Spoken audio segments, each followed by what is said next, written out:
जब शानदार होगी प्रिपरेशन तभी तो होगा आपका सिलेक्शन। अगर आप एमपीएसआई, पटवारी और एमपी कांस्टेबल जैसे एग्जाम्स की तैयारी कर रहे हैं तो उत्कर्ष लेकर आया है शिक्षा महोत्सव, जिसमें उत्कर्ष ऐप के सभी ऑनलाइन कोर्सेज पर मिल रहा है flat 78% discount. NG13 coupon code apply करने पर 13% का अतिरिक्त डिस्काउंट और साथ ही रक्षाबंधन की खुशी में अप टू 100% रिवॉर्ड पॉइंट्स जीतने का मौका। लेकिन याद रखना, ऑफर सिर्फ 21 अगस्त तक ही उपलब्ध है, इसलिए आज ही एनरोल करें और इसका लाभ उठाएं। Enrol now. Hello my dear students, स्वागत है आप सभी का एक बार फिर से उत्कर्ष क्लासेस पर। गुड मॉर्निंग आप सभी को मेरा।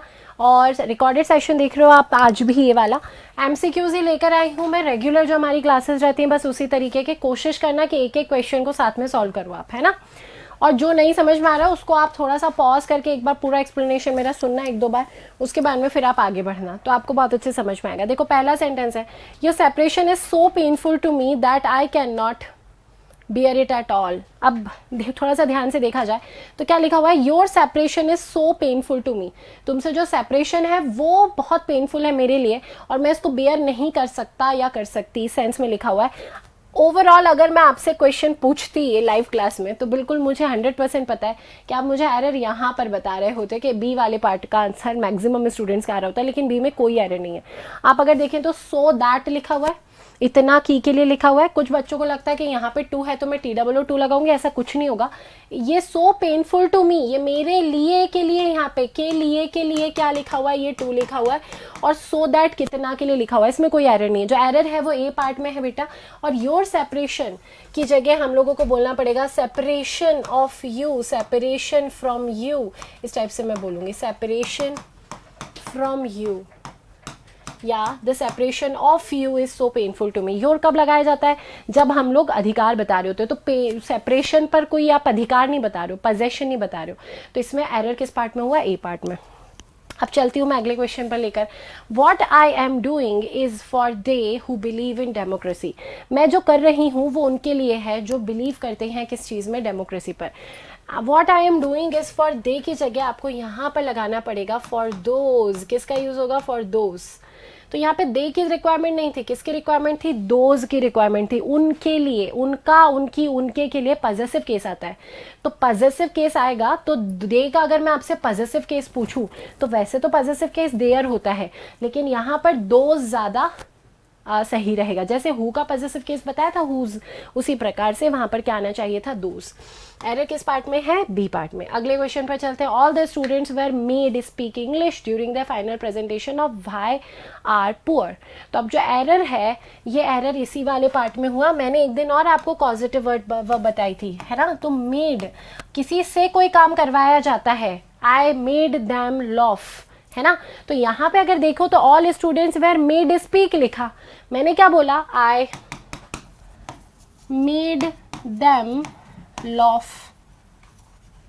आई, थोड़ा सा ध्यान से देखो, मेड हिम वेट देयर, मैंने उससे वहां पर इंतजार करवाया। तो यहाँ अगर देखा जाए तो ध्यान से समझने वाली बात यह है, जब ये मेड लिखा हुआ है ये वर्ब है, ये क्या हो गया, सब्जेक्ट हो गया, ये दोनों क्या हैं, आपके ऑब्जेक्ट है।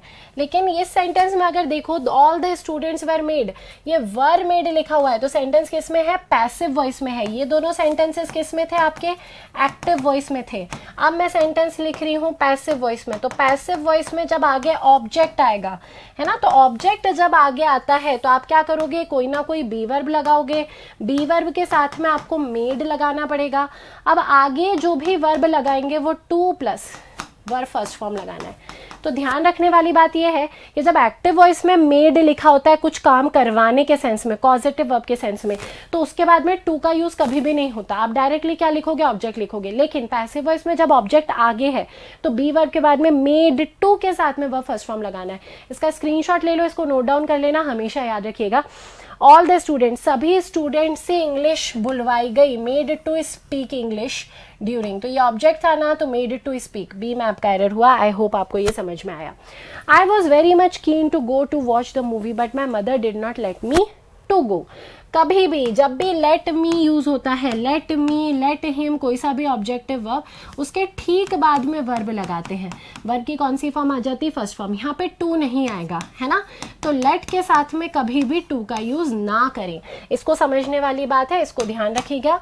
एरर किस वाले पार्ट में हुआ? डी पार्ट में, लेट मी गो। तो एरर है आपका पार्ट डी में। अगला question, this is the most costly car available in this country. ये सबसे ज्यादा कॉस्टली कार है जो अवेलेबल है कंट्री में। This is the most costly car available in this country.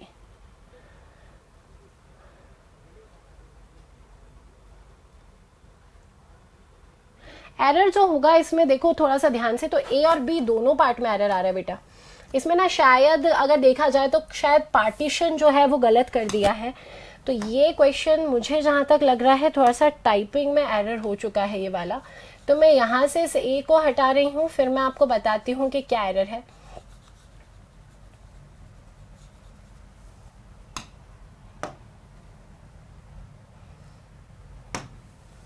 इस टाइप से क्वेश्चन है ये है पार्ट ए। तो अब एरर हो जाएगा आपका पार्ट ए में ही।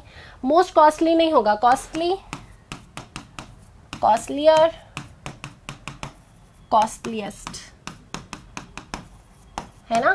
तो कॉस्टली, कॉस्टलियर, कॉस्टलीस्ट। यहाँ पर अगर देखा जाए ना तो ये जो टी है, इस टी को पूरा नहीं पढ़ते, टी साइलेंट होता है, तो वन सिलेबिक वर्ड ही आएगा। Costly, costlier, costliest. More costly, most costly नहीं बोलते आप लोग। तो जो एरर है वो किस पार्ट में हुआ? आपका ए पार्ट में एरर हुआ। आई होप आपको समझ में आए वाला क्वेश्चन। 6th क्वेश्चन पर चलेंगे। Raman is more intelligent then any boy in his class. आपको ऑलरेडी पता है, ये बहुत बार मैं बता भी चुकी हूँ कि नो अदर, एनी अदर का यूज होता है जब भी कंपैरेटिव डिग्री होती है। तो more intelligent then any other boy in his class होना चाहिए था। तो जो एरर है वो किस पार्ट में आ गया? सी पार्ट में। Before man lived in a cave and ate the flesh of animals for which they had to hunt a forest from morning till evening. अब देखो, before man lived in a cave, before कब होता है? जब किसी चीज के पहले का सेंस है। के पहले के लिए आप किसका यूज करते हो? बिफोर का यूज करते हो। अभी सिर्फ अगर पहले लिखा हुआ है, सिर्फ अगर मुझे पहले बोलना है तो अकेले पहले के लिए मुझे अर्लियर का यूज करना पड़ेगा। तो अर्लियर, पहले के समय में ऐसा हुआ करता था, तो उसको मैं क्या बोलूंगी? अर्लियर। तो earlier man lived in a cave and ate the flesh of animals for which they had to hunt a forest from morning till evening. तो एरर किस पार्ट में हो गया बेटा? ए जो पार्ट है ना, उस ए पार्ट में एरर है। ठीक है, अगला question. Till lately, we believed that it was the Aryans who first invaded India and established their realm here. Till lately, ये साथ साथ में दो एडवर्ब आपके आ गए। Lately we believed, we had believed, कुछ भी करो, बस एरर इसी वाले पार्ट में, ये दोनों को साथ में लिखने की कोई जरूरत नहीं थी। तो till lately कोई बनेगा ही नहीं, इसका कोई मीनिंग ही नहीं निकलता। आप अभी तक के लिए बोल सकते हो हेयर टू फोर, अभी तक हम बिलीव करते थे, तो अभी तक के लिए वर्ड ध्यान रखो क्या यूज किया जाता है? हेयर टू फोर का यूज किया जाता है। अब तक जब भी मुझे कहना है we will use here two four. ठीक है, अगला question. I have seen as bad और even worse behaviour than this at public rallies. I have seen as bad as, ये पहले भी इस टाइप का हम क्वेश्चन कर चुके हैं। एज जब भी आता है तो पूरा एज के बाद में आप पॉजिटिव डिग्री लगाओगे, फिर एक और एज लगाओगे। तो एज बैड एज और even worse behaviour than this at public release. I hope clear हो पा रहा है। ठीक है, next question. Unless you do not, simple, आगे बढ़ने की जरूरत ही नहीं है। अनलेस वाले सेंटेंस में कभी नॉट लगाते हैं क्या? कभी नहीं लगाते। तो कौन कौन से वर्ड्स के साथ में नॉट नहीं लगता? अनलेस, अनटिल, नेवर, नाइदर, ये सारे नेगेटिव वर्ड्स हैं, इनके साथ में कभी भी नॉट का यूज ना करें आप। तो एरर ए पार्ट में ही है। चलो आगे बढ़ने से पहले इसके बारे में देख लो। तो 78% ऑफ फ्लैट मिल रहा है आपको, फ्लैट डिस्काउंट मिल रहा है किसी भी उत्कर्ष कोर्स को अगर आप ऑनलाइन परचेज करेंगे तो। इसके अलावा 13% एक्स्ट्रा डिस्काउंट मिल रहा है। ये 13% एक्स्ट्रा डिस्काउंट निर्मल गहलोत सर के बर्थडे के उपलक्ष्य में मिल रहा है। आपको सिर्फ क्या करना है, ये तो फ्लैट ऑफ है, इसके अलावा अगर आप NG13 कूपन कोड लगाते हैं तो एडिशनली 13% का डिस्काउंट मिलेगा। इसके अलावा 100% तक आपको रिवॉर्ड पॉइंट्स भी मिलने वाले हैं। ये सब कुछ मिल रहा है आपको शिक्षा महोत्सव के अंतर्गत 13 से 21 अगस्त के बीच में। तो इस डेट को ज़रूर ध्यान रखिएगा।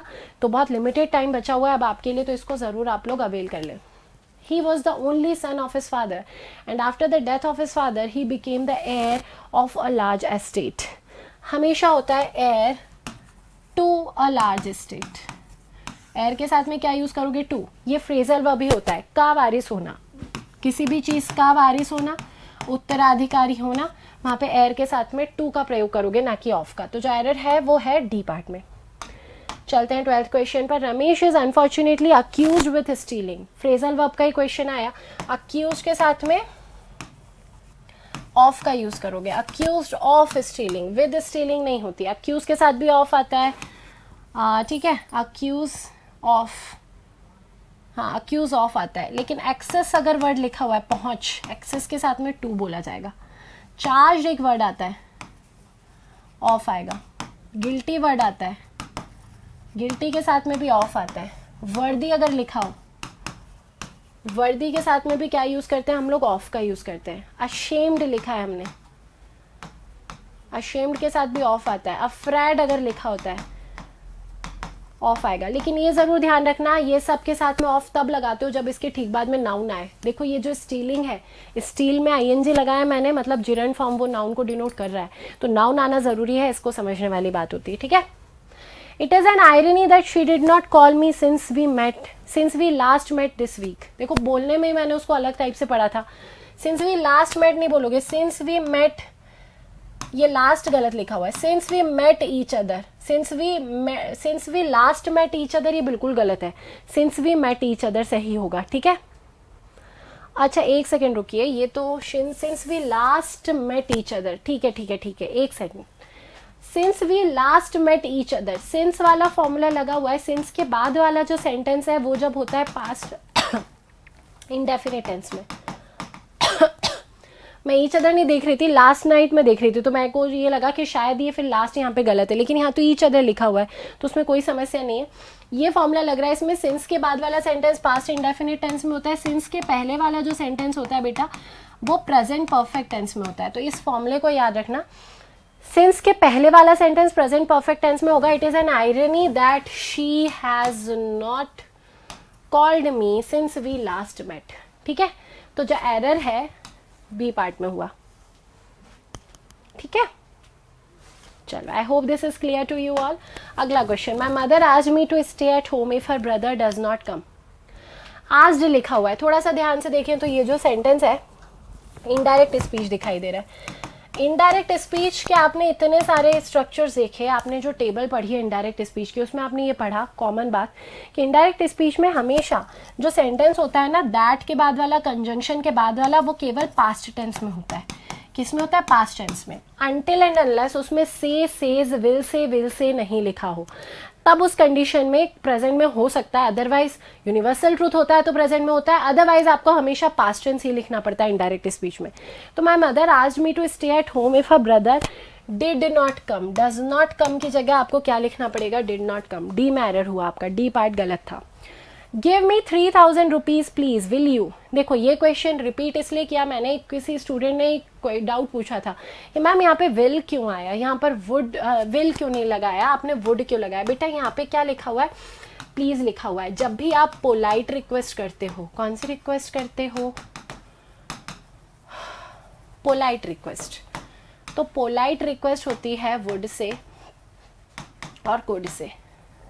विल को आप पोलाइट रिक्वेस्ट नहीं मानते, ठीक है। Will you pass that bottle, polite request नहीं। Would you please pass that bottle, would you like to have something, could you pass that bottle please.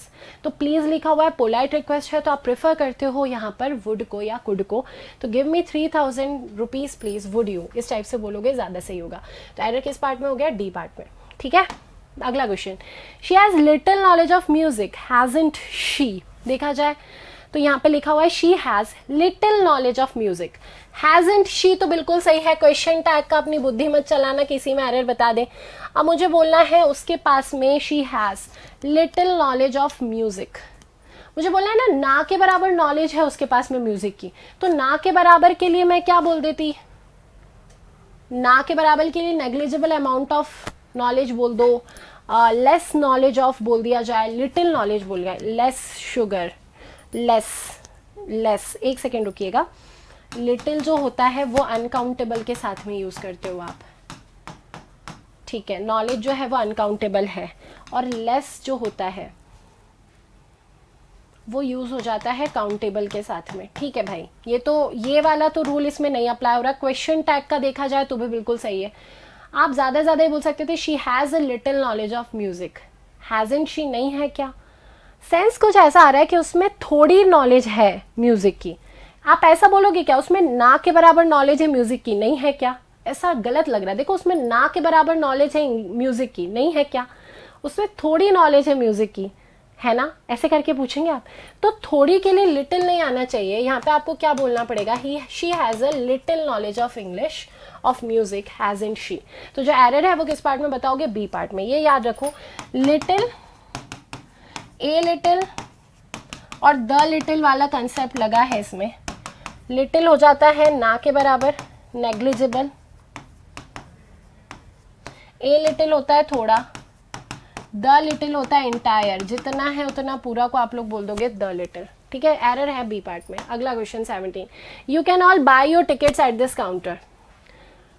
अब ये जो है ये आया आपका एक्टिव पैसिव वॉइस का क्वेश्चन। एक्टिव वॉइस में दिख रहा है you can all by your tickets eight this counter. Can के साथ में वर्ब की कौन सी फॉर्म दिख रही है? फर्स्ट फॉर्म दिख रही है। All your tickets can be bought, can buy की जगह हम लोग क्या लगा देंगे? Can be bought at this counter by you. Option number A आपका सही हो गया। ठीक है, room was cleaned, passive voice दिख रहा है।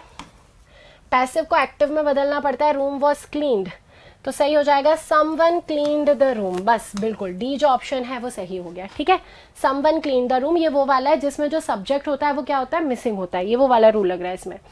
What a stupid fellow you are, she remarked. अब उसने बोला कितने मूर्ख व्यक्ति हो तुम, ऐसे करके उसने कहा, तो वो एक्सक्लेम कर रही है। आज वाला तो हटा देते हैं। अब वॉट ए तो आएगा नहीं, ये तो पहले ही हट गया। अब देखो वॉट ए ये वाला भी हटा दो, दैट वर्ड साथ में ही आता। That he was a very stupid follow in discussed, ये भी गलत हो गया। बी ऑप्शन सबसे ज्यादा एक्यूरेट है। बी ऑप्शन इसका सही आंसर होगा। हम बोलते हैं ना what a beautiful day it is, तो it was a very beautiful day. इस टाइप से इसका इनडायरेक्ट बनाओगे, ध्यान रखना, है ना? एक्सक्लेमेटरी है। 20 क्वेश्चन और लास्ट क्वेश्चन है आज का। BC क्वेश्चन है आज आपके लिए। The police said to the thief don't move, police ने थीफ से कहा हिलो मत। डोंट मूव लिखा हुआ है। अब सेड टू लिखा हुआ है, मतलब क्या दिया है? पुलिस ने ऑर्डर दिया है। तो the police ordered the thief not to move, बस ए ऑप्शन सही हो गया। ठीक है, इंपरेटिव सेंटेंस है। इंपरेटिव सेंटेंस में डोंट से स्टार्ट हुआ तो आप बस नॉट टू लगा देंगे। ठीक है, तो बस आज यहाँ का पर आज का सेशन हम लोग एंड करते हैं। अब मिलते हैं आपसे दोबारा नेक्स्ट क्लास में। I hope you enjoyed it. आपको समझ में आएंगे सारे सेंटेंसेस। आज कुछ भी मैंने फिगर ऑफ स्पीच और पैडागोजी के क्वेश्चंस नहीं लिए। रेगुलर जब क्लासेस हमारी 21 से स्टार्ट होंगी तब वो क्वेश्चंस वापस से होना स्टार्ट हो जाएंगे। ठीक है, thanks for watching, thank you so much.